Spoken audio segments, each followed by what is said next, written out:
Pencarian Sang Ratu. Pada zaman dahulu kala, di sebuah kerajaan di Prancis, tinggallah seorang pangeran tampan bernama William. Pangeran William adalah seorang pria pemberani, kuat dan jujur. Ketika ayahnya meninggal mendadak, William diangkat menjadi raja. Sebagai raja, dia sangat memperhatikan kebutuhan rakyatnya. Dia selalu memastikan rakyatnya terpelihara dengan baik. Suatu malam, ketika Raja William tidur, dia mengalami mimpi yang aneh. Dia melihat seorang ratu cantik berteriak meminta pertolongannya. Yang mulia, tolong aku. Yang mulia, tolonglah aku. Raja William terbangun tiba-tiba. Oh, mimpi macam apa itu? Pada malam berikutnya, dia mengalami mimpi yang sama kembali. Ratu cantik yang sama berteriak meminta pertolongannya. Yang mulia, tolonglah aku.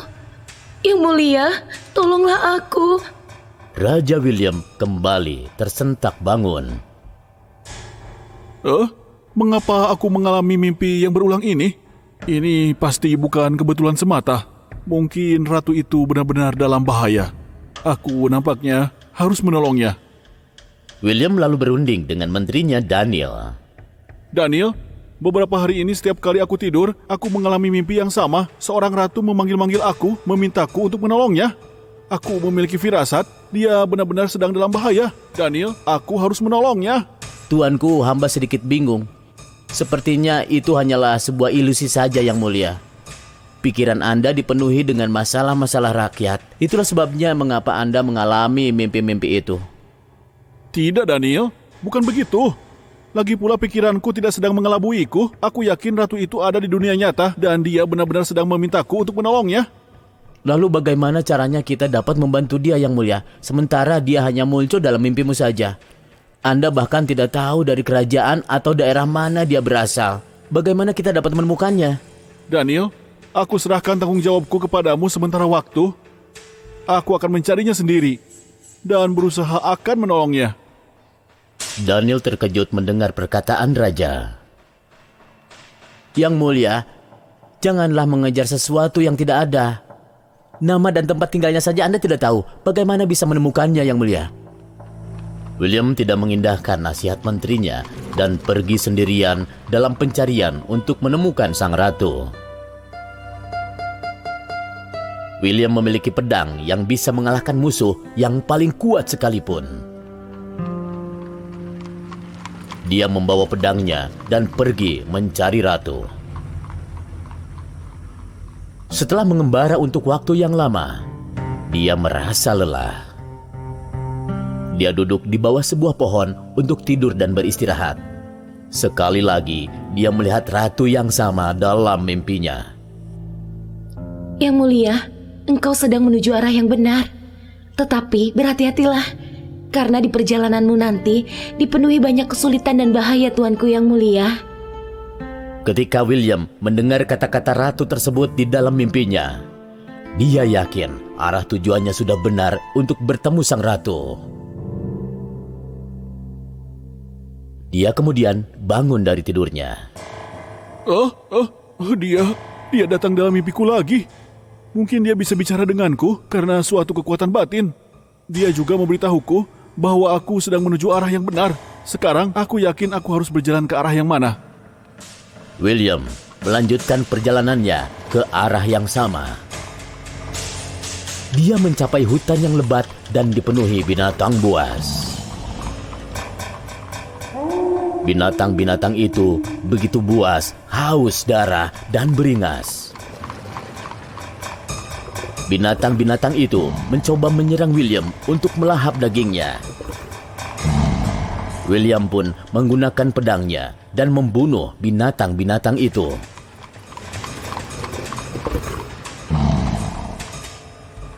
Akhirnya, setelah mempertahankan diri, William keluar dari hutan. Setelah itu, William mencapai sebuah sungai yang lebar. Sungai itu penuh dengan buaya yang sangat besar. Satu-satunya cara untuk melewati sungai ini adalah dengan berenang. William menyeberangi sungai. buaya-buaya itu mendekat ingin memangsanya. Saat mereka membuka rahang untuk menggigitnya, dia mengeluarkan pedangnya dan membunuh mereka. Dengan begitu, akhirnya William berhasil berenang menyeberangi sungai. Setelah keluar dari sungai, dia sampai di sebuah padang pasir yang luas. William berjalan melintasi padang pasir itu dan mencapai sebuah kerajaan. Mungkin ini adalah kerajaan di mana ratu itu tinggal. William merasa lega karena akhirnya dia bisa mencapai kerajaan. Dia berjalan masuk dan memasuki kerajaan itu. William melihat iblis raksasa menghembuskan api dan menyiksa rakyat di sana. William terkejut saat melihat iblis itu.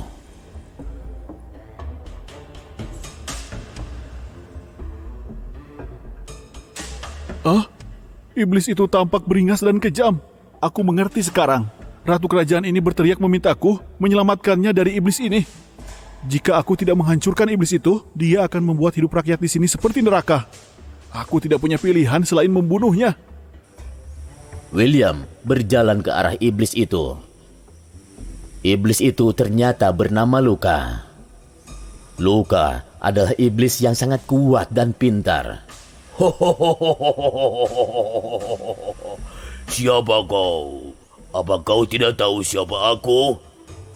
Orang yang melihatku akan lari ketakutan. Tapi lihat dirimu. Kau mengundang kematianmu sendiri dengan berani datang di hadapanku.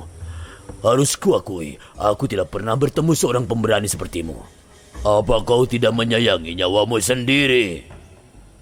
Aku tidak dapat diam saja dan melihatmu bertindak kejam atas rakyat di sini. Lepaskan mereka dan kau akan aku ampuni, atau aku tidak akan membiarkanmu hidup. Kau ingin membunuhku? Aku akan menemukanmu ke tanah seperti seekor nyamuk. Iblis itu mendekat. Dia bermaksud ingin menyerang Raja William. William berusaha menyerang dengan pedangnya. Luka menghilang masuk ke dalam tanah. Raja William tampak kebingungan. Ternyata iblis itu muncul lagi.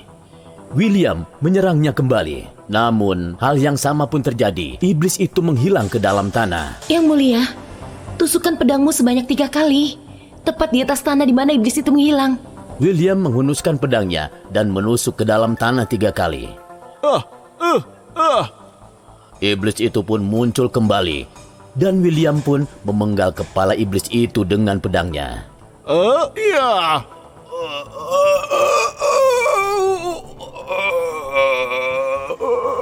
Setelah iblis itu mati, rakyat kerajaan itu pun keluar dari rumah-rumah mereka dan menatap Raja William dengan kagum. Ratu kerajaan itu, Hazel, muncul di hadapan William. Sang ratu begitu gembira melihat William.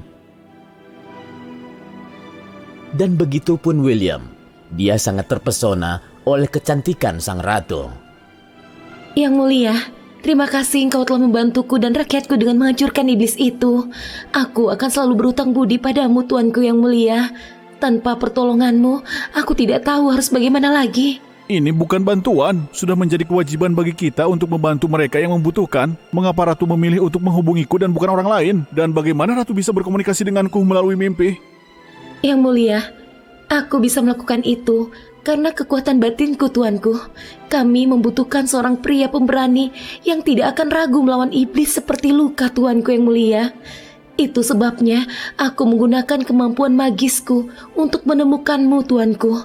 Satu-satunya cara aku bisa meminta bantuanmu adalah melalui mimpimu, tuanku yang mulia. Engkau menjadi ratu impianku. Bagaimana mungkin aku tidak datang untuk membantumu? Ratu Hazel, saat aku melihatmu dalam mimpiku, aku jatuh cinta padamu. Maukah kamu menikah denganku? Ratu tersipu malu mendengar lamaran itu. Dari gerak-geriknya menunjukkan bahwa ia menerima lamaran tersebut. Ratu Hazel juga sudah jatuh cinta kepada Raja William.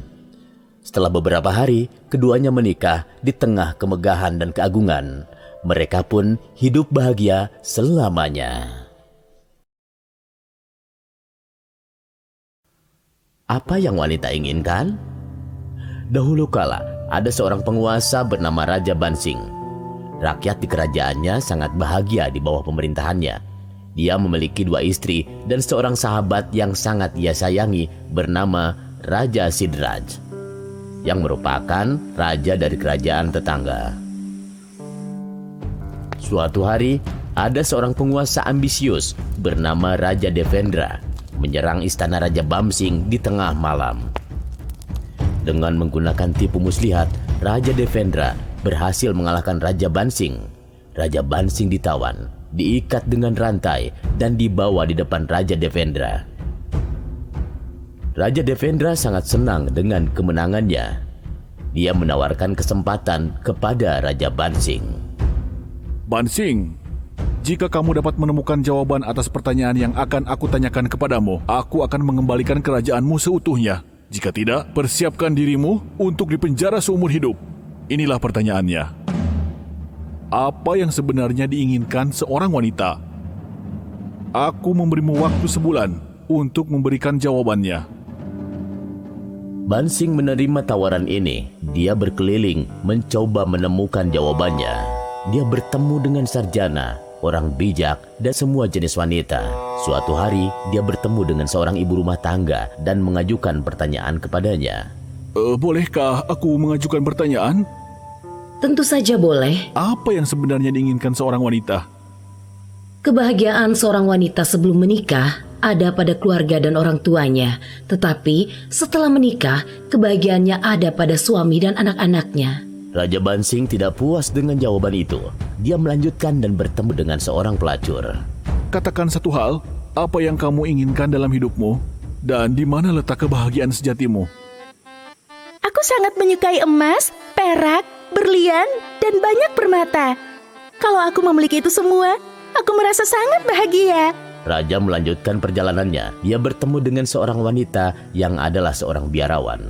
Yang tercerahkan, apa yang Anda cari dalam hidup? Aku ingin kedamaian dalam pikiranku. Aku ingin ketenangan dan kebijaksanaan. Aku paling merasa bahagia ketika aku khusyuk dalam doa-doaku. Raja masih belum puas dengan jawaban itu.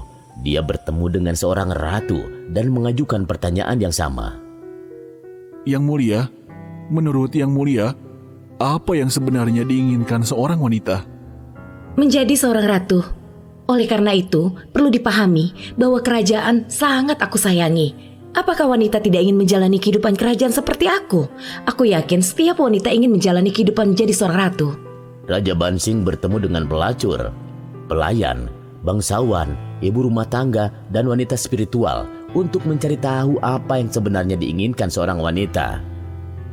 Tapi setelah mendengarkan semuanya, dia bingung. Dia masih belum puas dengan jawaban yang diterimanya.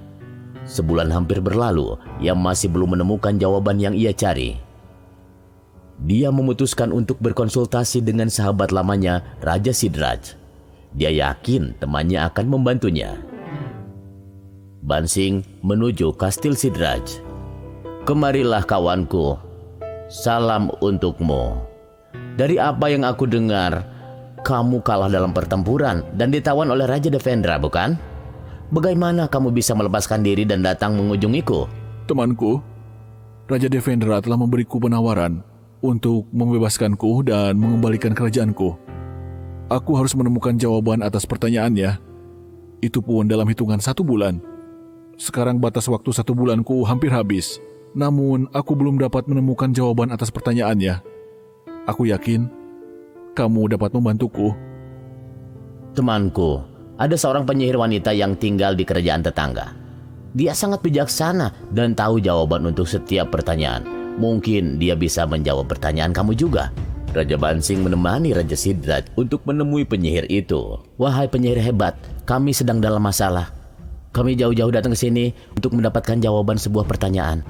Temanku Sidraj telah memberitahuku bahwa Anda memiliki kecerdasan untuk menjawab semua pertanyaan. Aku akan memberikan jawaban yang benar untukmu. Tapi sebagai imbalan atas bantuanku, temanmu Sidraj harus mau menikah denganku.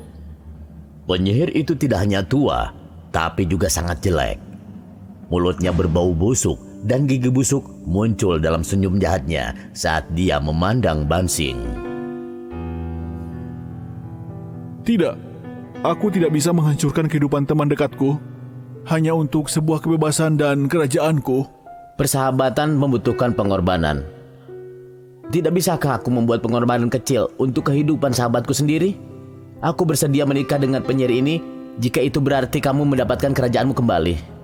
Sidraj menolak untuk mendengarkan Bansing dan setuju untuk menikahi penyihir itu untuk menyelamatkan nyawa temannya. Akhirnya penyihir itu menjawab pertanyaan itu. Hal yang diinginkan seorang wanita adalah cukup mandiri untuk bisa mengambil keputusan sendiri. Bansing dapat memahami dan cukup puas dengan jawaban ini. Setelah tenggat waktu 1 bulan mencapai tanggal akhirnya, Raja Bansing menampilkan dirinya di depan Raja Devendra. Yang mulia, aku telah menemukan jawaban atas pertanyaan Yang Mulia. Benarkah? Kamu telah menemukan jawabannya tepat pada waktunya. Hari ini aku memutuskan apakah kamu dibebaskan atau dipenjara seumur hidup. Ayo, beritahu aku jawabanmu. Anda telah bertanya, apa yang benar-benar diinginkan seorang wanita? Jawabannya adalah, wanita hanya ingin mandiri untuk mengambil sebuah keputusan. Jawabanmu itu cukup untuk memuaskanku. Aku tentunya akan kembalikan kerajaanmu. Kamu dapat mengambil alih semua kerajaanmu lagi. Ayo Raja Bansing, silahkan. Terima kasih Yang Mulia. Raja Sidraj menikah dengan penyihir itu. Pada malam pernikahan mereka, penyihir itu bertanya kepada suaminya. Kau memiliki hati yang besar dan murni. Itu sebabnya kau mau berkorban untuk temanmu. Jadi, untukmu, aku akan tetap dalam bentuk ini hanya selama 12 jam sehari. Dan 12 jam lainnya, aku akan berubah kembali menjadi diriku yang sebenarnya. Lalu, bentuk mana yang akan kau pilih? Sayangku, keputusan itu hanya milikmu.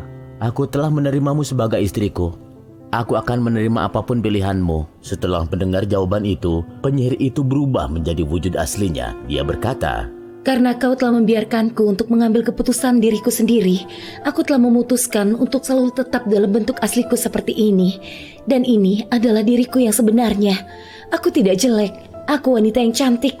Aku mengambil wujud seorang wanita tua yang jelek agar aku dijauhkan dari orang yang berniat jahat kepadaku. Sidraj dan penyihir itu menjalani kehidupan pernikahan yang bahagia. Standar masyarakat pada umumnya selalu berusaha mengikat perempuan. Namun Anda harus ingat, pikiran mereka tidak pernah bisa kita batasi. Pria yang memperlakukan istrinya seperti ratu sejati, maka mereka akan bahagia. Bebaskan wanita dari semua penilaian. Biarkan mereka mengambil keputusan sendiri dengan bebas. Cinta datang kembali. Dahulu kala di kerajaan Mandavnagar tinggallah Pangeran Jacob bersama orang tuanya, raja dan ratu. Dia adalah seorang pemuda tampan dan pemberani. Jacob sangat mencintai putri Lily yang berasal dari kerajaan lain. Dia sangat cantik dan tak lama Lily pun jatuh cinta kepadanya. Lily dan Jacob tenggelam dalam pergolakan cinta. Lily, aku tidak bisa hidup tanpamu. Kurasa sudah waktunya bagiku untuk berbicara dengan ayahmu tentang pernikahan kita. Lily sangat senang mendengar Jacob mengungkapkan maksudnya. Jacob langsung mendatangi orang tua Lily dan meminta Lily untuk menikah. Ketika raja menyadari bahwa Lily juga sangat mencintai Jacob, dia setuju untuk menikahkan mereka. Tanggal pernikahan sudah ditetapkan di bulan depan. Begitu tanggal ditetapkan, Jacob dan Lily merasa sangat bahagia dan tidak sabar menunggu tanggal tersebut tiba. Tetapi suatu hari, raja dari kerajaan saingan mereka menantang Jacob untuk berperang. Jacob menerima tantangan itu dan berangkat perang. Ternyata musuhnya lebih kuat dari Jacob dan ia pun kalah dalam pertarungan.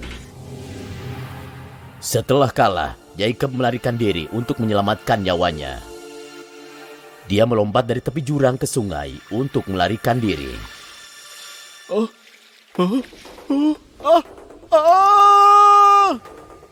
Setelah melompat ke sungai, Jacob terseret oleh arus yang kuat, menjauh dari kerajaannya. Kepalanya terluka parah.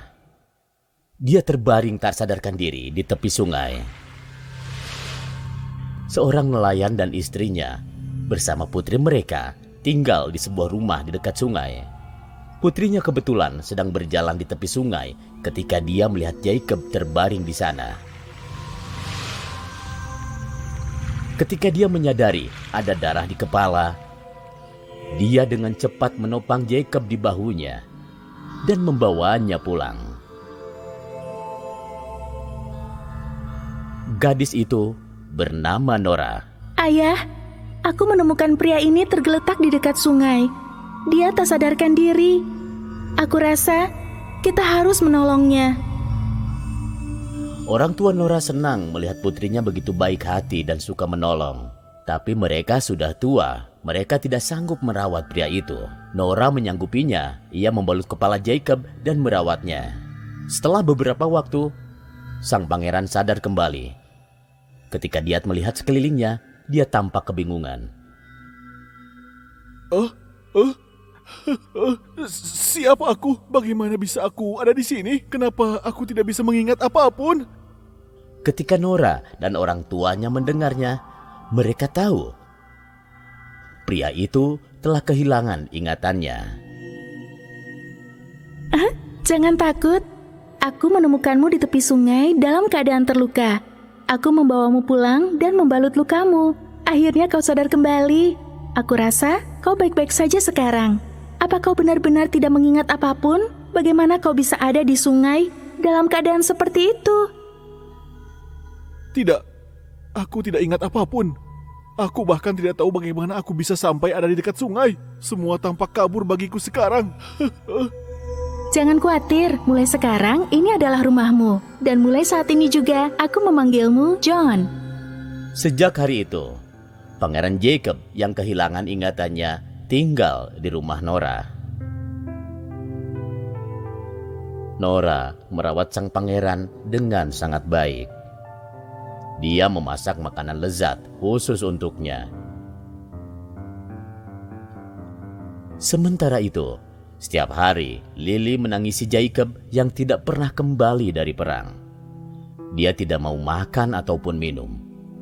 Ayahnya Elia merasa sangat prihatin dan khawatir dengan kondisi putrinya. Wahai putriku, semua yang terjadi biarkanlah saja berlalu. Kalau kau tidak makan dan tidak menjalani hidupmu, apa yang harus kami lakukan jika sesuatu terjadi padamu? Aku mohon, lupakanlah sang pangeran sekarang.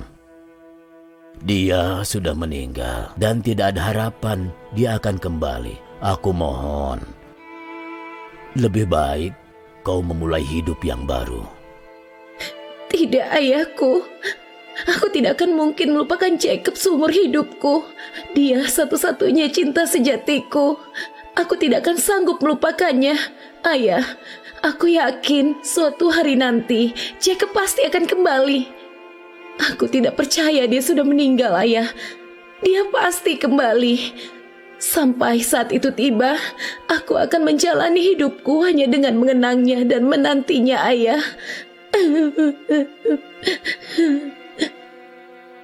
Lily menolak melanjutkan hidup dengan melupakan Jacob, meskipun ayahnya meyakinkannya.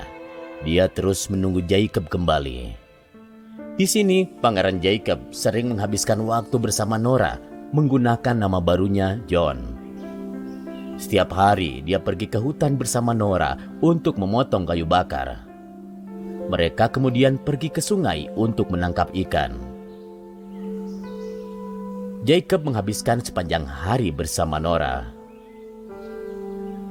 Perlahan namun pasti, mereka mulai saling jatuh cinta.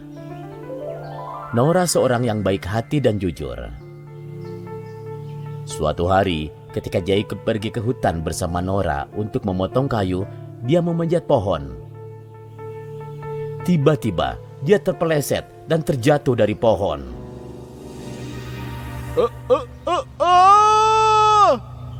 Kepalanya terantuk dan terluka. Dia terbaring di tanah, tak sadarkan diri. Nora melihat Jacob yang sedang terbaring dan tak sadarkan diri. Ia pun berlari ke arahnya. John, apa yang terjadi padamu?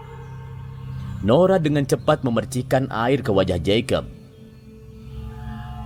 Dia pun sadar kembali dan melihat hutan di sekitarnya. Dia tampak bingung. Bagaimana aku bisa ada di sini? Dan siapa kau? John, apa yang terjadi padamu? Ini aku, Nora. Kenapa kamu berbicara seperti itu? Namaku bukan John. Namaku Jacob. Aku seorang pangeran. Maafkan aku, tapi sepertinya aku tidak mengenalmu. Setelah mendengar kata-kata Jacob, air mata membasahi wajah Nora. Dia sadar, ingatan pria itu sekarang telah kembali. Lily pasti menungguku. Aku harus kembali. Kami akan segera menikah. Setelah terluka dalam pertempuran, aku melompat ke sungai. Aku tidak ingat apa-apa setelah peristiwa itu. Aku harus kembali. Bisakah kau menunjukkan jalan keluar dari sini? Dengar, Lily pasti sangat mengkhawatirkanku. Nora patah hati mendengarkan kata-kata sang pangeran. Tapi dia tidak menyinggung lagi tentang hubungan atau kisah cinta mereka satu sama lain. Baiklah, Pangeran Jacob. Aku akan menunjukkan jalan keluar dari sini. Jacob mengucapkan selamat tinggal kepada Nora. Kemudian menyewa perahu untuk kembali kepada Lily kekasihnya. Begitu Jacob pergi, Nora pun menangis. Ketika pangeran akhirnya tiba di kerajaan untuk bertemu Lily, dia disambut oleh orang-orang yang terkejut melihatnya kembali. Lily sangat gembira dan memeluknya erat-erat. Penantianku sudah berakhir. Kau akhirnya kembali. Keyakinanku tidak hilang sedikit pun. Aku tahu kau akan kembali. Cinta sejatiku telah membawamu kembali kepadaku. Jangan pernah sekalipun tinggalkan aku. Aku tidak bisa hidup tanpamu. Jacob mendengarkan kata-kata Lily sambil memegang tangannya erat-erat. Kekasih Lily telah kembali kepadanya. Ya sayangku Lily, aku tidak akan pernah meninggalkanmu lagi. Aku janji. Putri Lily dan Pangeran Jacob kemudian menikah. Mereka kemudian hidup bahagia bersama selamanya. Cermin dan pangeran yang sombong. Raja Francis yang memerintah kerajaannya tinggal bersama istrinya Elena dan putranya Pangeran Harry. Pangeran Harry menganggap dirinya sebagai pangeran paling tampan, terkuat, dan paling cerdas di dunia. Dia akan terus melirik bayangannya di cermin yang indah dan mengagumi dirinya sendiri tanpa henti. Dia juga pemarah, sombong, dan kasar. Staf di istana sangat takut akan kemarahannya. Mereka akan mencoba menghindarinya jika mereka melihatnya di sekitar mereka. Siapa yang menempatkan vas bunga di sini? Ayo terus terang, kecuali kalian ingin menyesal nanti. Aku akan memecat kalian semua. Maafkan saya, Yang Mulia. Saya yang melakukannya. Saya yang meletakkan vas bunga itu di situ. Saya akan segera menyimpannya kembali di tempat asalnya, Yang Mulia. Ah, dasar kamu orang tua. Kamu memang sudah tua. Namun meskipun sudah tua, kau tidak bisa berpikir dengan benar. Nanti aku tidak akan mentolerir ini. Dengarkan semua. Setiap barang harus ada di tempatnya. Ingatlah ini, aku bukan tipe orang yang memberi kesempatan kedua. Para staf kerajaan menundukkan kepala dan tidak mengucapkan sepatah kata pun. Suatu hari seorang pesulap terkenal bernama Gogo mendekati istana Pangeran Harry. Dan dia mempunyai permintaan. Salam Pangeran Harry. Aku Gogo si penyihir. Jika aku memiliki izin pangeran, aku ingin melakukan beberapa trik sulap untuk pangeran. Baiklah, silakan tunjukkan sihirmu itu. Gogo pun melakukan beberapa trik sulap yang sangat luar biasa. Pesulap itu mengubah seorang penjaga menjadi seorang gadis cantik. Semua orang tertawa dengan aksinya. Dia juga membuat tanduk tumbuh dari kepala penjaga lain, dan semua orang di sana tercengang. Dia juga mengubah burung beo yang disimpan di dalam sangkar menjadi burung bulbul. Setelah beberapa waktu, dia mengubahnya kembali ke bentuk aslinya. Sementara semua itu terjadi, seorang suci muncul di depan sang pangeran. Hari hom, hari hom, hari hom. Pangeran sama sekali mengabaikan orang suci itu. Dia lebih tertarik untuk menantang sang penyihir. Bisakah kau mengubah siang menjadi malam? Tidak pangeranku. Aku tidak bisa mencampuri hukum yang diciptakan oleh Tuhan sendiri. Bisakah kau menciptakan pria yang lebih tampan, lebih cerdas, atau lebih kuat dariku? Aku bisa melakukan itu. Haruskah aku mempresentasikannya di depan pangeran, seseorang yang lebih gagah dan lebih kuat dari pangeran? Tidak. Aku tidak bisa menerima hal ini. Tidak ada yang lebih tampan, lebih kuat, atau lebih cerdas dariku ini. Sekarang pergilah, aku tidak ingin melihatmu lagi. Pesulap itu tersinggung dan merasa sangat terhina oleh kata-kata kasar sang pangeran. Pangeran juga tidak menghormati orang suci itu. Tuan pesulap, tidak ada gunanya melanjutkan di tempat di mana Anda tidak dihormati. Pangeran sekarang sudah termakan kesombongannya sendiri dan telah menghina kita berdua. Ayo, segera kita tinggalkan tempat ini. Ya, silakan pergi. Aku pun tidak mengundang kalian, kan? Orang suci itu menjadi marah mendengar hal ini. Karena marah, dia mengutuk sang pangeran. Hei pangeran, penampilan yang sangat kau banggakan ini, serta seluruh kecerdasan dan kekuatan yang kau banggakan, semua ini akan diambil daripadamu. Engkau akan terjebak di cermin untuk selamanya. Bahkan cermin itu lebih tampan darimu, pangeran. Begitu orang suci tersebut mengucapkan kata-kata itu, sang pangeran terperangkap di dalam cermin yang indah. Semua penampilan, kecerdasan, dan kekuatannya menghilang dari pandangan. Pangeran pun sangat menyesal.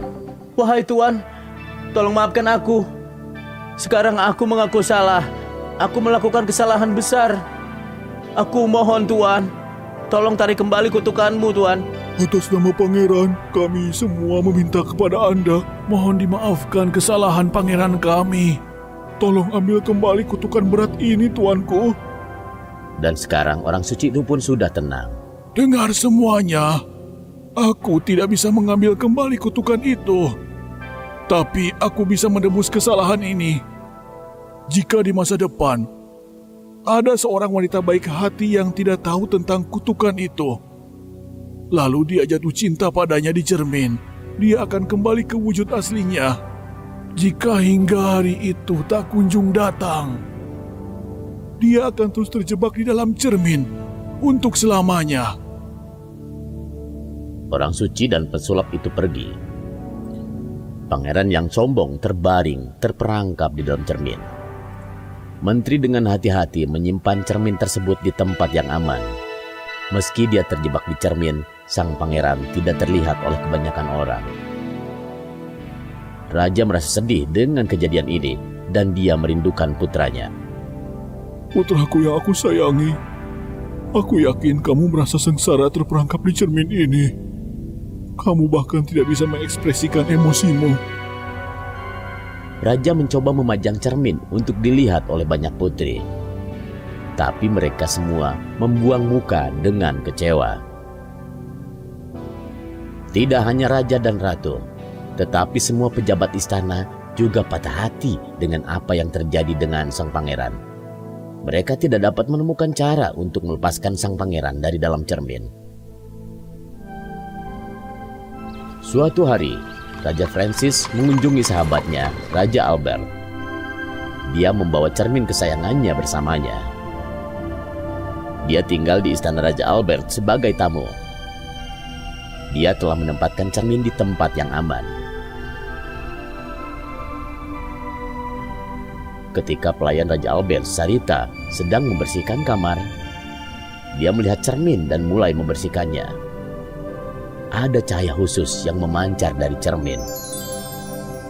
Dia memberitahu Putri Margaret tentang cermin yang indah tersebut. Putri Margaret adalah putri yang sangat baik hati serta murah hati. Tidak ada sedikit pun kesombongan di hatinya. Dia selalu memperlakukan semua orang dengan hormat. Sarita, cermin cantik ini tentunya memiliki kualitas yang sangat unik. Ini memiliki cahaya khusus yang berasal darinya. Kau sudah melakukan hal yang benar dengan membawanya kepadaku. Aku akan segera meminta kepada Raja Prancis agar memberikannya kepadaku. Begitu Sarita berbalik untuk pergi, tangannya menyentuh vas mahal. Vas itu jatuh dan pecah berkeping-keping. Pembantu itu takut akan kesalahannya. Putri Margaret, maafkan aku. Aku tidak sengaja memecahkan vasmu.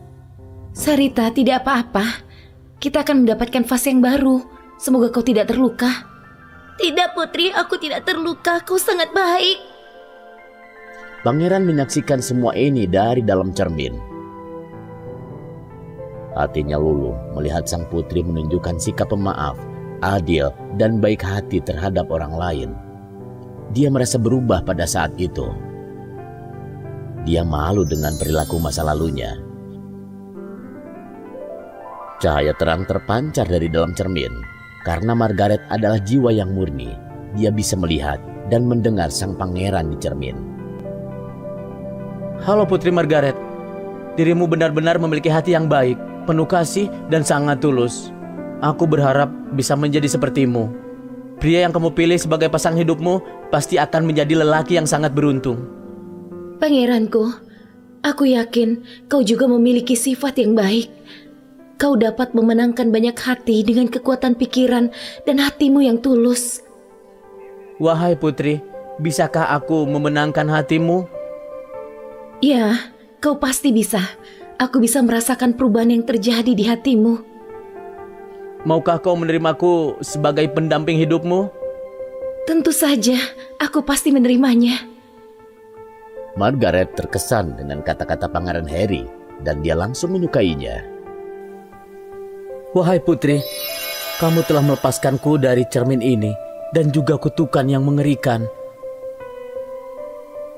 Pangeran Harry mempelajari pelajaran terbesar dalam hidupnya dan semua kesombongannya sirna. Dia berubah menjadi pangeran yang pemaaf, murah hati, dan cakap.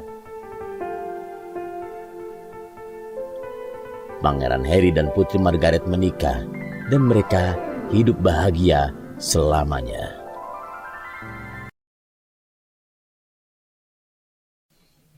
Ikatan yang tak putus. Pada suatu masa, sebuah keluarga kecil tinggal di lereng bukit di Zurich, Swiss. Anggota keluarga mereka terdiri dari Alvin, istrinya Maria, putrinya yang cantik Teresa, dan putranya yang sangat disayangi Peter.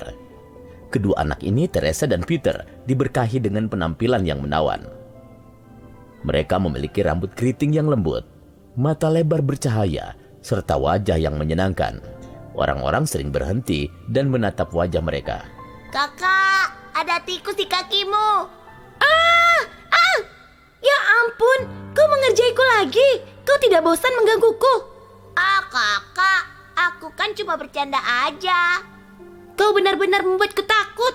Kau kan tahu aku sangat takut tikus, betul kan? Kakak, tikus-tikus kecil itu sangat lucu. Bisa-bisanya kau takut pada mereka. Sekarang, dengar. Aku akan pergi memetik stroberi. Apa kau mau? Tidak, aku tidak mau. Kau selalu saja menggangguku. Lebih baik aku pergi bersama Papa. Peter berjalan pergi, diikuti oleh saudarinya. Oh kakakku, sekarang kau malah mengikutiku. Teresa kemudian berjalan di depan. Dasar bodoh, aku tidak sedang mengikutimu. Aku yang berjalan duluan di depan. Sekarang kau mengikutiku. Itu kalau kau ingin mendapatkan stroberi yang paling manis. Baik kakak. Kakak beradik itu melanjutkan perjalanan dan berbelok menuju ke hutan. Hei kakak, kau mau membawaku kemana sekarang ini? Lucu sekali, kau kan yang berjalan di depan. Gimana sih? Aduh, kau sudah membawa kita ke tempat apa ini? Semua pohon di sini kelihatan kering. Lihat saja tanahnya, semua tandus dan pecah-pecah. Atau kita sudah memasuki dunia lain, mana tidak ada angin dan mataharinya sangat terik sekali. Kelelawar merangkak di tanah dan katak melompat-lompat. Kita pasti tersesat, Kak. Dan siapa tahu kita malah terjebak di tempat yang salah. Mana aku merasa haus sekali. Lihat di sebelah sana, aku lihat ada sebuah rumah. Sepertinya pintunya terbuka. Halo, kami berdua tersesat. Kami juga merasa sangat haus sekali. Bisa tolong beri kami sedikit air? Kemudian seseorang menutup pintu tersebut. Kakak, aku tidak tahan lagi.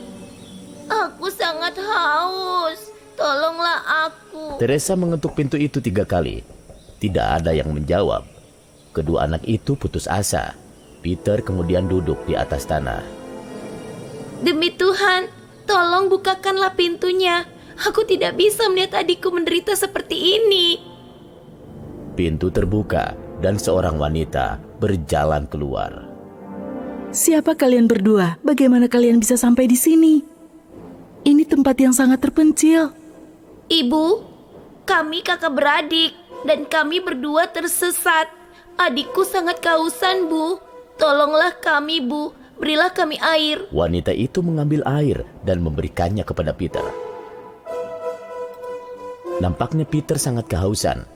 Dia langsung menghabiskan air itu dalam sekali teguk. Kakak, maafkan aku. Aku sangat egois sekali.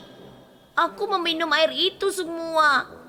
Di sini sangat panas sekali. Kau juga pasti haus. Terdengar suara seorang laki-laki dari dalam rumah. Susi, biarkan anak-anak itu masuk. Berikan juga air kepada gadis itu. John, kita hanya punya sedikit air. Kita perlu memberi mereka minum. Anak-anak, mari duduklah di sini. Aku akan membawakan kalian air minum dan makanan. Peter, ayolah minum lagi. Tidak kakak, kau saja yang minum. Hilangkan rasa hausmu. Kau selalu mendahulukan aku. Sekali-kali pikirkan juga dirimu kakak. Ayo ambil gelas ini. Sekarang kakak giliran minum. Kedua anak itu makan dan minum. Dan setelah itu mereka tertarik untuk mengenal sepasang suami istri yang tinggal di rumah itu. Mendekatlah kemari anak-anak. Letakkan gelas itu di atas telapak tanganku. Maaf, tapi kami berdua buta. Aku dan suamiku. Dia bernama John dan aku Suzy. Tetapi matamu kelihatan normal. Coba lihat. Aku tidak pernah menyangka kalau ternyata... Mata kami memang tampak normal, tetapi tidak dengan penglihatan kami. Kami memang tidak terlahir buta. Apa yang terjadi? Sampai kalian semua kehilangan penglihatan seperti ini. Jika kalian benar-benar ingin tahu apa yang terjadi, maka dengarkanlah. Beberapa tahun yang lalu kami tidak memiliki anak. Kami berdua sangat kecewa karena hal itu. Pada suatu hari, ketika kami berada di hutan, kami menemukan rusa betina yang terluka. Rusa itu berteriak memanggil kami dalam kesakitannya, tapi kami tidak merasa kasihan. Aku berkata, kami tidak dapat membantumu. Kami sedang terburu-buru karena kami sedang ada urusan penting. Lalu aku bilang, jangan memanggil kami lagi. Kami abaikan rusa itu, lalu ia memohon jika kami tidak membantunya, binatang buas akan membunuh dan memangsanya. Seekor serigala mendekati rusa betina itu untuk memakannya. Namun kami tetap mengabaikan rusa betina itu. Seolah-olah kami ini tidak memiliki belas kasihan, kebaikan, ataupun kepedulian di hati kami. Tiba-tiba rusa itu berubah menjadi peri yang cantik sekali. Dia marah dan mengutuk kami. Seperti apa kutukannya? Bisa tolong ceritakan pada kami? Peri itu berkata bahwa kami telah melakukan dosa dengan mengabaikan permintaannya. Dia tidak punya pilihan selain menghukum kami. Karena kami tidak memiliki rasa belas kasihan atau kebaikan di hati kami. Karena kami tidak memiliki anak, dia mengutuki kami bahwa pada saat anak kami lahir, kami akan menjadi buta. Dan benar saja, begitu anak sulung kami lahir, kami pun menjadi buta. Dan peri itu berkata, kami akan memiliki 2 anak, tetapi mereka akan diambil dari kami. Ya Tuhan, apa kalian tidak memohon agar peri itu membebaskan kalian dari kutukan seperti itu? Tentu saja, Nak. Kami memohon dan memohon. Aku menerima kesalahanku yang kulakukan tanpa sadar. Aku meminta kepadanya bagaimana cara agar kami terbebas dari kutukan ini. Lalu peri itu berkata, Lalu apa yang dia katakan? dia berkata anak-anak kami akan kembali ke rumah, yaitu setelah 12 tahun. Jika hati kami dipenuhi kebaikan, empati, dan kasih sayang, penglihatan kami akan pulih. Lingkungan kami akan kembali indah. Dengan begitu, kami akan dapat melihat dan mengenali anak-anak kami. Begitu John menyelesaikan ceritanya, matanya bisa melihat kembali. Begitupun dengan Susi, dia dapat melihat semuanya dengan jelas. Ya Tuhan, aku bisa melihat semuanya lagi. Penglihatanku sudah pulih. Ya Tuhan, Maha besar Engkau Tuhan. Aku dapat melihat dengan baik. Anak-anakku, kemarilah. Aku ingin memeluk kalian. Kedua anak itu berlari dan memeluk ayah dan ibu mereka. Sekeliling mereka pun bermekaran seperti saat musim semi. Pohon hijau bergoyang di tengah sejuknya angin. Bunga-bunga bermekaran dan udara terasa segar alami. Kedua anak itu lalu memperkenalkan orang tua kandung mereka, John dan Susie, kepada orang tua angkat mereka, Alvin dan Maria. Sekarang kita diberkahi dengan cinta dari 2 ayah dan 2 ibu. Sungguh sebuah keluarga yang lengkap. Tuhan telah memberiku segala kebahagiaan. Sekarang aku menyadari bahwa cinta, kebaikan, dan kepedulian dapat benar-benar mengubah hidup seseorang dan membuat mereka kaya. Peri petir dan air. Ribuan tahun yang lalu, ada masa ketika tidak ada manusia di bumi. Permukaan bumi tandus dan penuh dengan retakan. Dari langit, pemandangan di bumi tampak begitu mengerikan. Peri dan Dewi bergidik melihatnya dan mengira itu sama buruknya dengan neraka. Pada suatu hari yang cerah, sekelompok peri melihat ke bawah, ke bumi dan berdiskusi. Peri merah dan peri hijau sedang berbicara di antara mereka sendiri. Ih, betapa anehnya tempat di bumi ini. Apakah mungkin bisa ditinggali? Kamu benar, tidak ada jiwa yang ingin tinggal di sana. Tidak ada hijau, kusam, dan tidak berwarna, tidak ada hiburan, tidak ada satupun yang mau tinggal di sana. Setelah mendengar itu, ibu peri mendekati mereka dan berkata, kalian seharusnya tidak berkata begitu. Kalau itu yang dipikirkan semua orang, kehidupan tidak akan pernah dimulai di bumi. Tapi ibu, siapa yang mau tinggal di tempat yang kelihatan aneh dan kusam seperti itu? Harus ada yang pergi ke sana dan memulai siklus kehidupan. Bahkan mungkin harus salah satu dari kita. Para peri kembali melakukan kegiatan mereka sendiri. Peri petir dan peri air sedang sibuk bermain game berdua sendirian. Biarpun ibu peri meminta mereka berhenti bermain berkali-kali, mereka terus melakukannya. Peri petir, kalian berdua cukup dewasa untuk memahami bahwa kalian perlu membantu tugas saudara perempuan yang lain. Peri air, lebih baik kamu ikuti ini. Bagaimanapun Ratu Peri mengawasi kamu. Mengapa kita harus bekerja kalau sudah banyak orang yang melakukannya? Peri petir benar. Sekarang ibu silakan pergi dan biarkan kami bermain. Ratu Peri lewat dan kebetulan mendengar percakapan ini. Dia marah dan memarahi ibu peri. Inilah hasil dari melayani dan memanjakan mereka. Lihat betapa angkuh mereka. Maafkan mereka Ratu Peri, mereka akan membaik seiring bertambahnya usia. Mereka masih muda dan sangat suka bermain. Ibu benar, ini memang usia kami untuk bermain. Ratu Peri, ayolah bergabunglah dengan kami bermain bersama, pasti seru. Lebih baik kamu urus putrimu. Kedekatan mereka ini mungkin tidak akan menyelamatkan mereka sangat lama. Iya ratuku, ini tidak akan terjadi lagi. Ratu Peri pergi kesal dan kesal. Kalian lihat betapa kesalnya dia. Aku memang menghargai kedekatan persaudaraan kalian berdua. Tetapi kalian harus sadar, kalian tumbuh dewasa dan kalian juga memiliki tanggung jawab sama seperti orang lain. Oh ibu kambuh lagi. Ayo kak, ayo kita cari tempat yang jauh. Kalau tidak, ibu tidak akan pernah berhenti berkhotbah. Setelah mengatakan ini, kedua peri menghilang dari sana. Ibu peri yang bersedih hatinya kembali ke istananya. Beberapa hari kemudian, iblis pun menyerang kerajaan surga. Dia menginjak-injak semua petak bunga sambil berjalan ke depan. Betapa menyenangkan menghancurkan bunga-bunga ini. Aku yakin aku akan puas sampai 2 kali lipat menghancurkan para peri di sini. Mendengar keributan itu, semua peri keluar dari istana mereka. Iblis yang sangat besar, mengapa dia ada di sini, Ibu? Aku merasa sangat takut. Jangan khawatir anak-anak, kita bisa mengalahkannya dengan menggunakan kekuatan tongkat ajaib kita. Tapi ibu, dia sangat besar. Aku bahkan tidak bisa melihatnya. Aku sangat takut. Tidak ada yang bisa mengatasi rasa takut anak-anak, kita harus berani dan melawannya. Iblis mendengar hal ini dan dia pun tertawa. Kamu dan peri kecilmu tidak akan bisa mengalahkan aku. Lebih baik kalian meninggalkan surga untuk selamanya. Aku akan memerintah tempat ini sekarang. Kamu bodoh, kamu lupa tidak ada satu makhluk yang bisa merebut rumah kami dari kami. Ayo, lawan kami kalau bisa.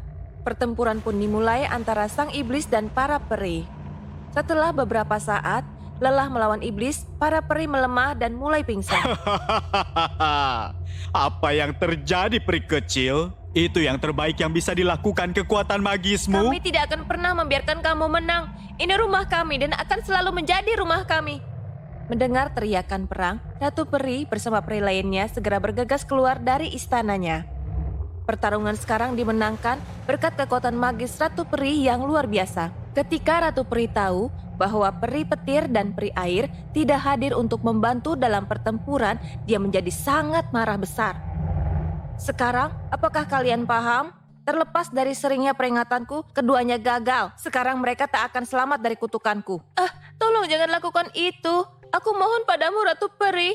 Mereka akan menanggung akibat dari perbuatan mereka. Ini keputusanku dan kata-kataku final. Saat itu peri petir dan peri air tertawa dan tidak menyadari apa yang telah terjadi. Ketika melihat sekeliling, mereka terkejut. Apa yang terjadi di sini, Ibu? Apa ada badai? Kenapa Ibu diam saja? Katakan padaku apa yang terjadi.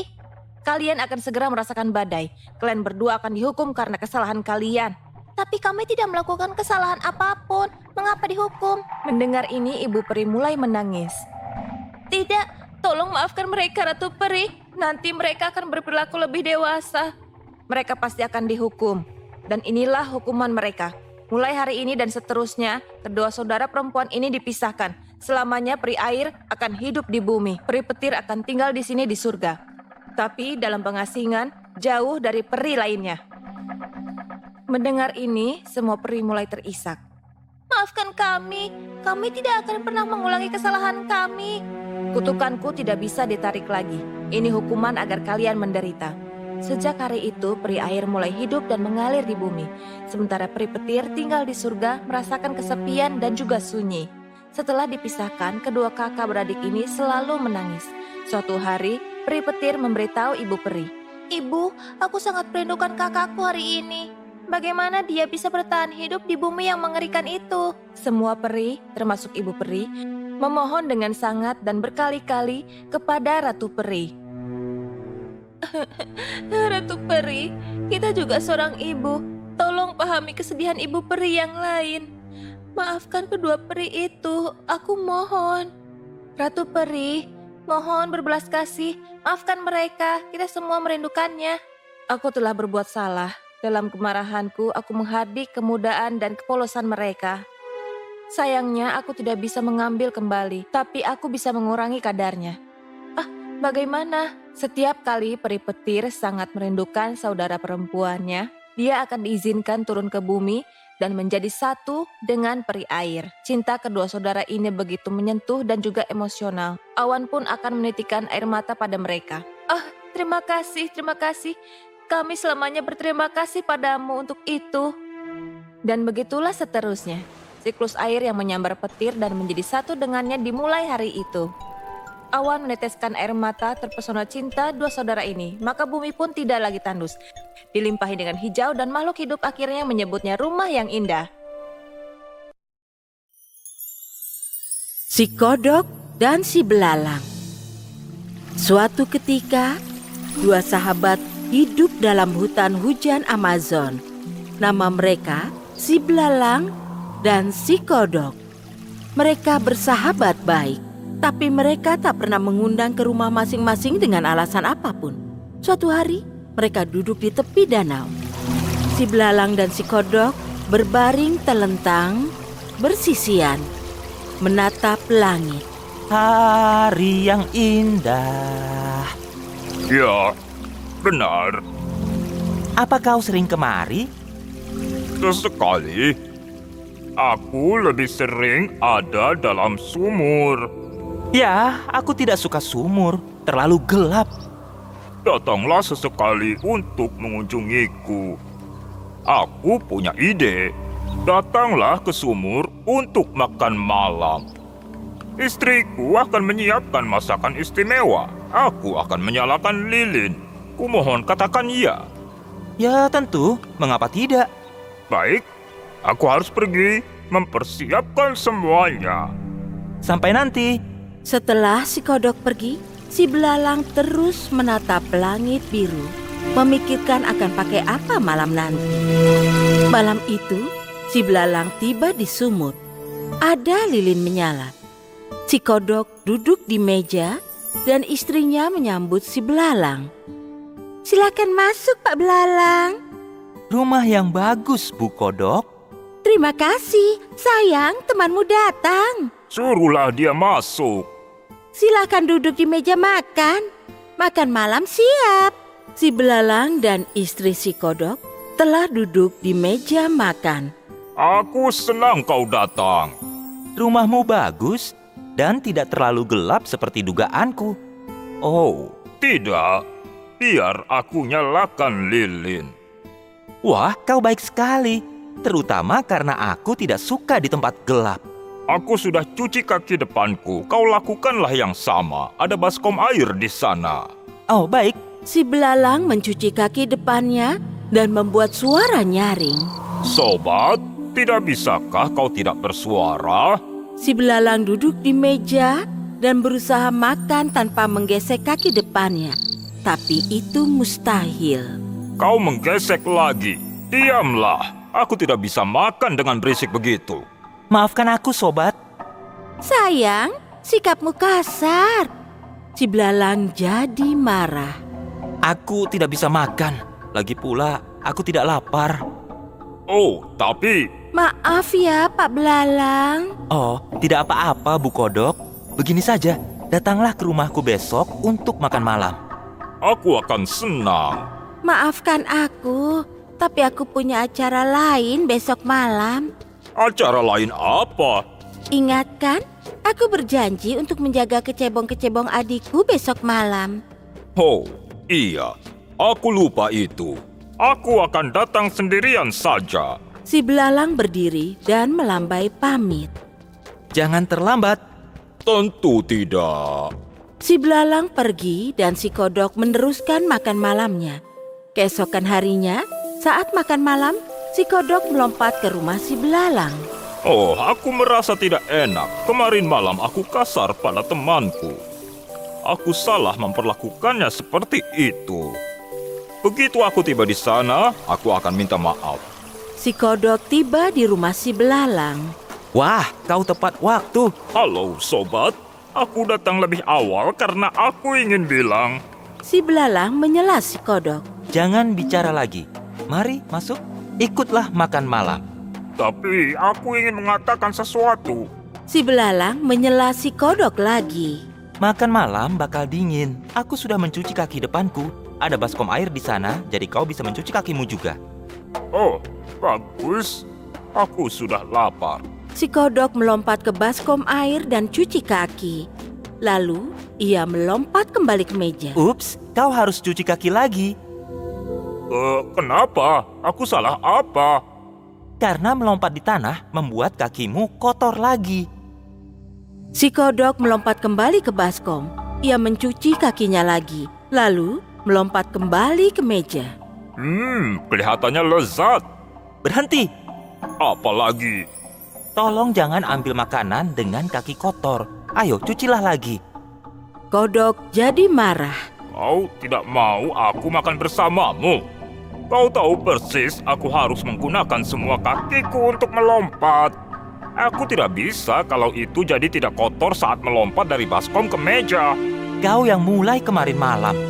Kau tahu aku tidak bisa menggosok kaki depanku tanpa bersuara. Ya. Tapi karena itulah aku datang lebih awal untuk bilang aku minta maaf. Si kodok pergi ke arah pintu. Kau mau kemana? Aku mau pulang. Kembalilah. Maafkan aku. Apa kau ingin jadi temanku? Tentu saja. Kembalilah. Mari kita makan malam bersama. Kita berdua mendapat pelajaran.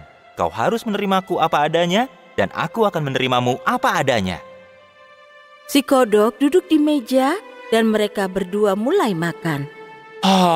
Ini makanan terbaik yang pernah kucicipi sejak lama. Dan ada lagi di dapur. Tamat.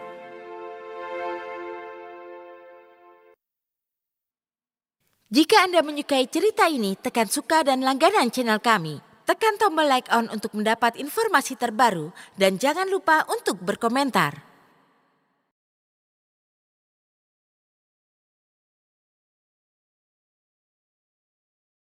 Kehidupan penjara Alexa. Dahulu kala, Raja dan Ratu Inggris memiliki seorang putra bernama Kevin. Mereka ingin pangeran menikahi seorang putri dan mulai mengajukan permintaannya. Tapi takdir memiliki sesuatu yang lain untuknya. Suatu hari, Raja dan Ratu memutuskan untuk berbicara dengan Kevin. Kenapa kamu tidak menyetujui salah satu putri yang kami sarankan? Kamu terus menolak tanpa memberi alasan. Ibu, aku tidak akan mengatakan ya sampai aku merasa seseorang tepat untukku. Iya, kenapa tidak? Terus bertahan sampai aku mati. Kamu akan menemukan putri yang tepat setelah aku mati. Kamu tahu itu tidak benar, Ayah. Aku cuma belum bertemu orang yang tepat. Kalau aku menemukannya, aku pasti akan menikah. Suatu hari, Pangeran Kevin dan pengawalnya melewati desa terdekat dalam perjalanan ke ekspedisi berburu. Dia kebetulan memperhatikan seorang gadis malang bernama Alexa bersama orang tuanya. Alexa menggendong orang tuanya yang sakit dalam 2 keranjang yang ditopang oleh tongkat di pundaknya. Dia membawa mereka ke tabib desa. Kevin mengamatinya sebentar. Keesokan harinya dalam ruangan kerajaan, seorang menteri masuk. Menteri, tolong cari tahu lebih banyak tentang gadis ini. Aku putuskan akan menikahinya. Hidup raja dan ratu dan pangeran kita tercinta. Kami sudah mengetahui tentang gadis itu. Nama gadis itu Alexa, dan dia satu-satunya anak dari orang tua miskin.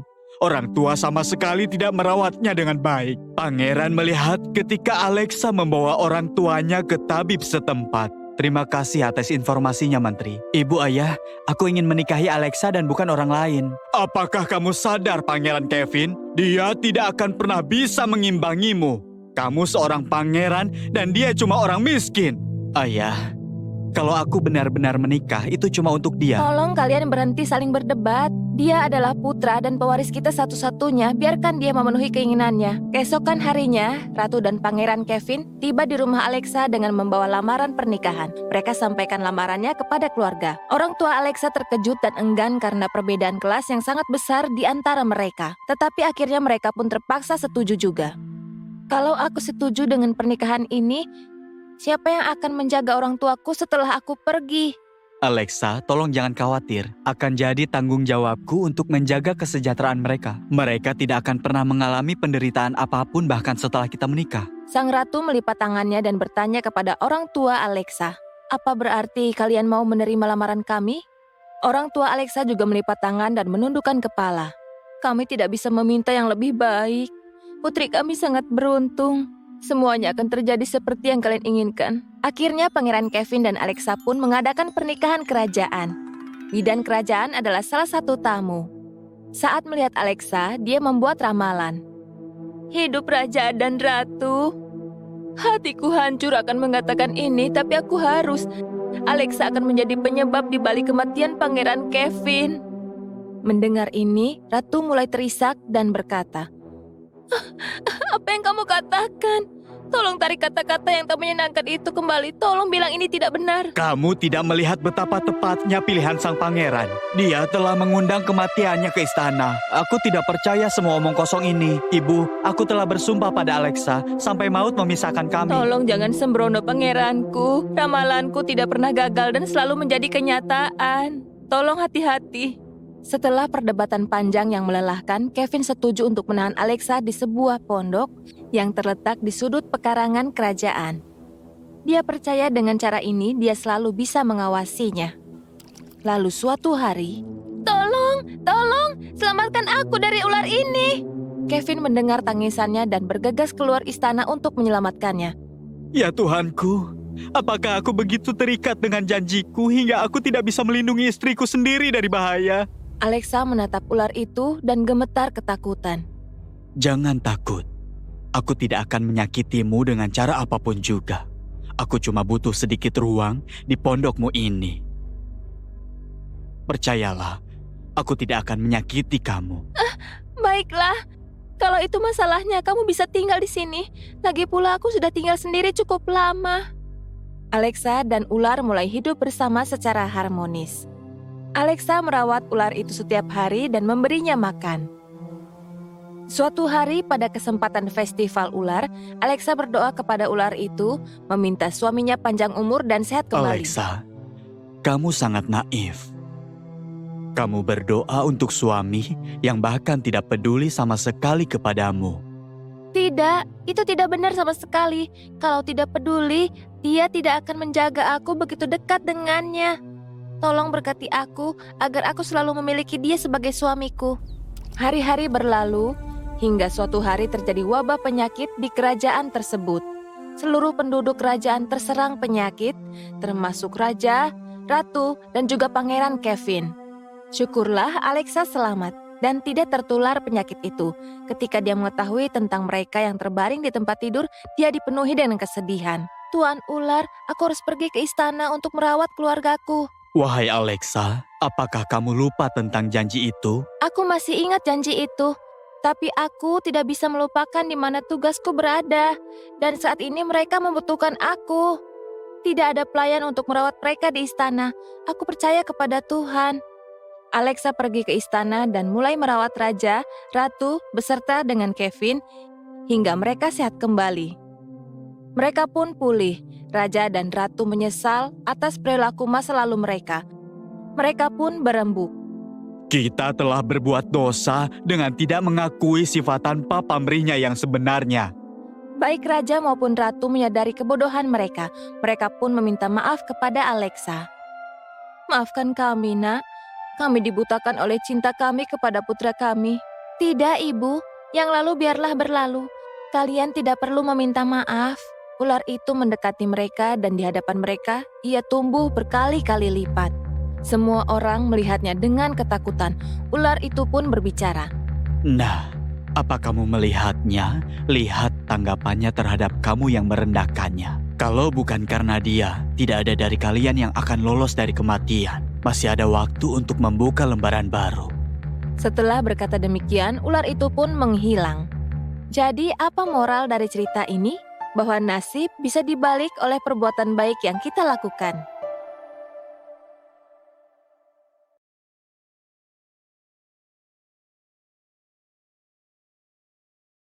Putri Duyung yang serakah. Tepat di tengah lautan paling dalam, terbentang sebuah istana indah yang dihuni para putri duyung. Di antara para putri duyung ini, ada dua orang putri duyung yang bernama Angelina dan Monica. Angelina, putri duyung cantik, jujur, dan sangat berbakti. Sebaliknya, Monica memiliki sifat-sifat yang tamak, iri, dan dengki. Angelina disayangi dan dihormati oleh seluruh putri duyung yang ada di sana. Dan Monica pun iri dengan ketenarannya itu. Ratu Putri Duyung telah memberi Angelina beberapa perhiasan yang mempesona, kostum warna-warni, beserta dandanan. Ketika Monica melihat ini, dia menginginkannya untuk dirinya sendiri. Angelina, aku sangat menyukai pakaian dan perhiasan ini. Biarkan aku yang pegang. Kamu sudah punya banyak pakaian dan perhiasan bagus. Oke, kamu boleh memilikinya. Kamu sangat baik. Suatu hari, Angelina dan Monica sedang berenang di dekat permukaan laut. Mereka melihat badai sedang terjadi di laut. Tak lama kemudian, mereka melihat sebuah kapal terperangkap di tengah-tengah mata badai. Para penumpang mengenakan jaket pelampung dan melompat dari kapal untuk menyelamatkan nyawa mereka. Terlihat seorang pemuda tampan berdiri di geladak mengamati yang lain. Namun dia tidak memiliki jaket pelampung untuk menyelamatkan nyawanya sendiri. Setelah beberapa menit, kapal mulai tenggelam. Dia langsung melompat ke dalam air. Angelina memperhatikan ini dari kejauhan. Dia bergegas dan berenang maju ke depan untuk menyelamatkan pemuda itu. Aku datang. Dalam sekejap mata, dia sudah mencapai pemuda itu. Dia menyelamatkan dan menarik pemuda itu ke pantai. Dia menyadarkannya dan mengeluarkan seluruh air dari perutnya. Pemuda itu siuman dan membuka matanya. Kamu baik-baik saja? Iya, semua berkat kamu. Aku merasa baik-baik saja. Kamu telah membantuku dengan menyelamatkan nyawaku. Bagaimana aku bisa membalasmu? Tidak ada yang harus dibalas. Ini sudah menjadi tugasku. Ya, aku ingin menanyakan satu hal kepadamu. Kenapa kamu mempertaruhkan nyawamu seperti itu? Kalau mau, kamu bisa memilih untuk mencari jaket pelampung dan menyelamatkan dirimu. Iya, ceritakan kenapa kamu melakukan itu. Aku tidak ingin membahayakan nyawa orang lain. Penumpang lain memiliki keluarga yang menunggu mereka. Aku seorang yatim piatu. Tidak akan ada yang menangisiku. Setelah mendengar ini, mata Angelina berkaca-kaca. Dia terus-menerus menatap lelaki tampan itu. Lelaki itu terus menatap Angelina juga. Monica cemburu karena mereka begitu saling tertarik. Bayangkan kalau kami tidak di sini hari ini untuk menyelamatkan kamu. Ayo Angelina, kita harus kembali. Angelina bergeming. Dia pun memperkenalkan dirinya dan Monica ke pemuda itu. Aku Angelina dan ini Monica. Kami hidup di bawah laut. Siapa namamu? Namaku Harsfardan. Aku tinggal cuma 1,5 kilometer dari garis pantai ini. Kalau begitu, kita bakal terus bertemu. Harsfardan menatapnya dan tersenyum. Dia balas tersenyum. Monica mendidih di dalam. Setelah itu, kedua putri duyung itu pun mengucapkan selamat tinggal kepada Harsfardan dan pulang ke rumah mereka di kedalaman. Harsfardan terus mengawasi Angelina sampai dia semakin menjauh dan menjauh. Keesokan harinya, Monica yang tamak dan iri hati mencoba membingungkan Angelina dengan ucapan manisnya. Angelina, aku sadar sepertinya kamu sangat menyukai Harsfardan. Aku ingin membantumu soal itu. Ini yang akan aku lakukan. Aku akan menemuinya dan membuatnya mengungkapkan perasaan. Kamu baik sekali. Silakan dan temui dia. Monica pun berangkat ke pantai menemui pemuda itu. Harsfardan sedang duduk di dekat pantai, matanya merindukan kembalinya Angelina si putri duyung. Dia terkejut melihat Monica hadir di sana. Harsfardan, bagaimana kabarmu? Aku baik, apa kabar? Di mana Angelina? Aku minta Angelina untuk ikut denganku, tetapi dia menolak. Kenapa menolak? Ini masalahnya. Sebenarnya Angelina mencintai orang lain.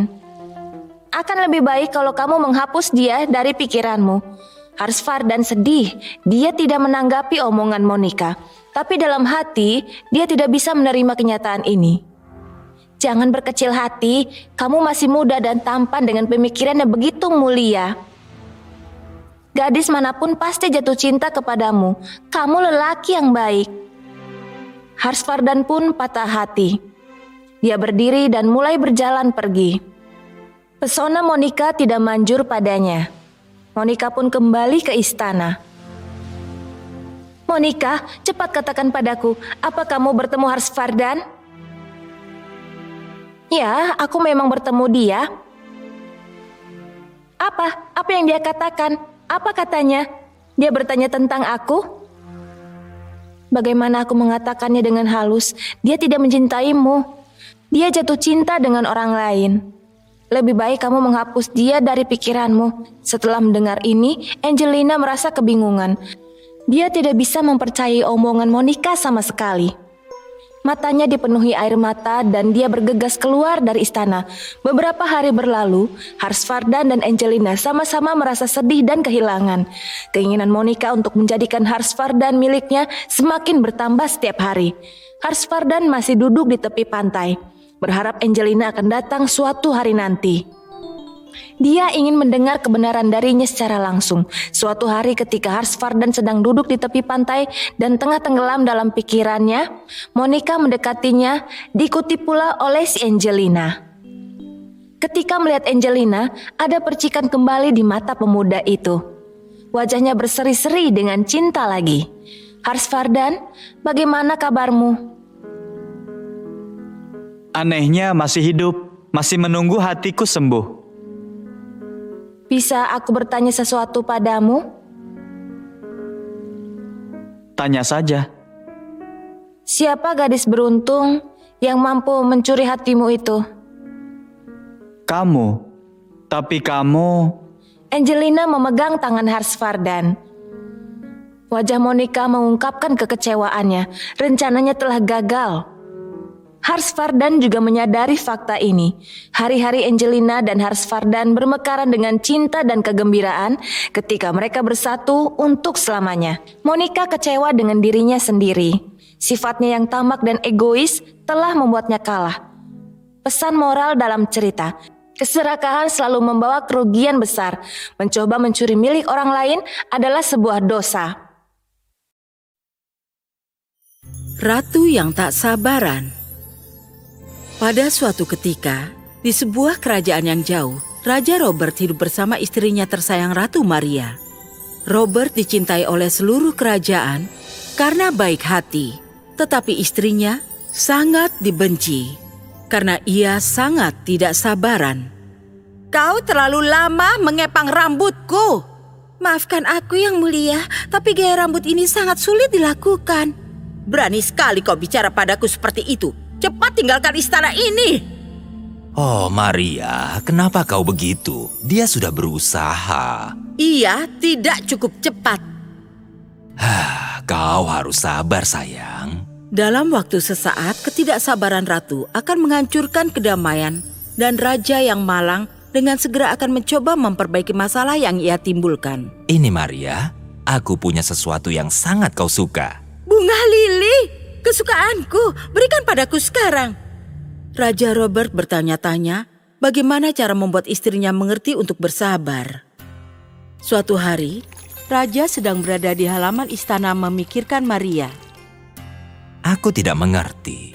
Dulu dia sangat baik dan ramah sebelum menikah denganku. Lalu Raja Robert menyadari ada sesuatu yang mengambang di sungai. Apa itu? Seorang bayi? Dari mana datangnya? Oh, malang sekali. Ayo kita bawa ke rumah. Astaga, di mana Robert? Sudah lama ia tidak terlihat. Maria, lihat, aku temukan seorang bayi mengapung di sungai. Seorang bayi? Tapi bagaimana dia bisa ada di sana? Lihat, ada sebuah catatan. Kepada siapa saja yang menemukan bayiku, tolong rawat ia dengan baik. Raja dan Ratu merasa bingung. Namun menerima tanggung jawab dan pemberian bayi yang berharga. Raja sangat menyukai bayi itu dan memutuskan untuk membawanya ke istana. Kau akan diberi nama Diana. Diana adalah anak yang hangat dan penyayang. Dan setelah beberapa tahun, ia tumbuh menjadi gadis yang cantik. Ada sebuah mahkota ajaib istimewa yang tersimpan di istana, tapi tidak pernah bersinar selama beberapa tahun. Suatu hari, Diana pergi berkeliling ke seluruh istana.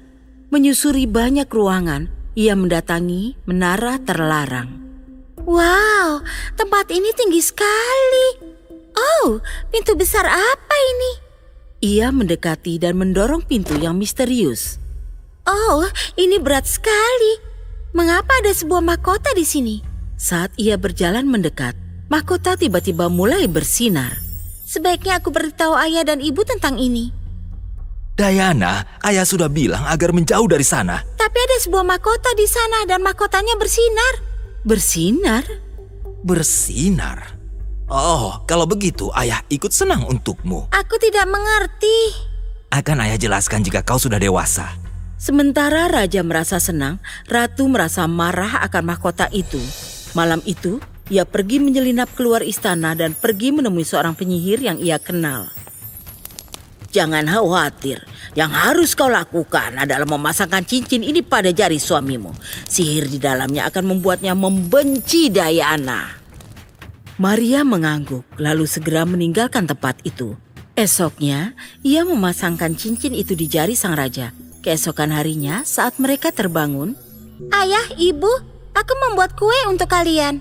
Raja Robert melirik pada Diana, lalu meringis. Sihirnya mulai bekerja. Diana? Oh, maafkan aku. Aku hanya ingin kau mencicipi kue yang kupanggang. Ini terlalu asin. Apa? Tidak, ini rasanya manis bagiku. Sihir yang ada pada cincin membuat rasa manis pada kue menjadi terasa tidak enak bagi raja. Dan itu berlanjut melukai persahabatan mereka. Pada suatu hari yang sepi, Diana pergi mengunjungi ruangan di mana terdapat mahkota legenda di dalamnya. Ini mahkota yang sangat cantik. Seperti apa ya kalau aku memakainya? Aku hanya bisa dipakai oleh orang-orang yang pantas. Siapa kau? Aku adalah mahkota legendaris. Tanyakan apa saja yang ingin kau tahu. Oh, ya, baik. Ada satu hal yang ingin ku tahu. Mengapa orang tuaku bersikap sangat aneh akhir-akhir ini? Mahkota itu mengatakan semuanya pada Diana tentang cincin sihir. Jadi ayahku tidak membenciku. Itu hanya mantra. Tapi ibuku... Tidak, bukan ibumu yang menginginkan mahkota, tapi sang penyihir. Ibumu wanita yang tidak sabar, tapi dia masih wanita yang sangat baik. Mahkota mengatakan pada Diana bahwa penyihir ingin menguasai kerajaan lewat kekuatannya. Tapi itu terlalu berbahaya baginya. Maka ia mencoba mengendalikannya lewat Maria. Tapi bagaimana cara kita mematahkan mantra dari ibu? Ratu harus mematahkannya sendiri dengan belajar bersabar. Diana mendapat sebuah ide. Ibuku sangat menyukai bunga lili. Mungkin jika ia belajar cara menanamnya dan sabar merawatnya, mantranya akan patah. Tapi bagaimana cara mendapatkannya? Tanyakan padaku dan kau akan mendapatkannya lewat sihirku. Dengan menggunakan sihir mahkota, Diana membuat sebuah taman bunga lili berwarna pink yang cantik. Tapi tak lama kemudian, Ratu meminta tukang kebun untuk merawatnya. Oh tidak, seharusnya bukan itu yang terjadi. Lalu saat Maria sedang mengunjungi kebun, ia merasa sangat marah melihat beberapa bunganya layu. Ia berteriak pada tukang kebun, "Kalau kau tak bisa merawat bunga lili, aku yang akan melakukannya." Diana merasa sangat senang karena Ratu sekarang setiap hari terlihat bekerja di kebun. Maria senang melihat bunga-bunga lili itu terlihat sangat kuat, sehingga ia tidak marah lagi. Bersabar merawat bunga-bunga, mengubahnya menjadi sabar terhadap orang lain juga. Diana menyadari perubahan pada Maria. Dan suatu hari ia mengatakan padanya, "Ibu, apakah bunga-bunganya belum mekar?" "Belum, tapi aku merasa senang selama mereka sehat. Mereka akan mekar pada waktunya." Lalu Ratu jatuh pingsan. Mantranya patah. Dan saat Ratu terbangun, ia dalam kondisi baik-baik saja. Hal pertama yang ia lakukan adalah melepaskan cincin dari jari suaminya. Raja pun ingat apa yang terjadi beberapa hari sebelumnya. Kenapa aku bersikap seperti itu pada Dianaku tersayang? Aku punya sesuatu untuk ibu. Diana mengangkat mahkota dan meletakkannya di kepala sang ratu. Lalu mahkota bersinar. Sepertinya kalian berdua layak memakai mahkota itu. Aku rasa Diana yang harus memakai mahkota ini. Ia sangat pantas, karena kesabarannya telah menyelamatkan kita semua.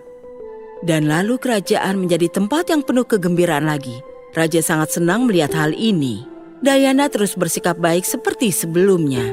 Ia mengajarkan semua orang bahwa kesabaran itu baik dan bisa berubah jika kau belajar untuk menghargai orang lain dan biarkan mereka mekar pada waktunya.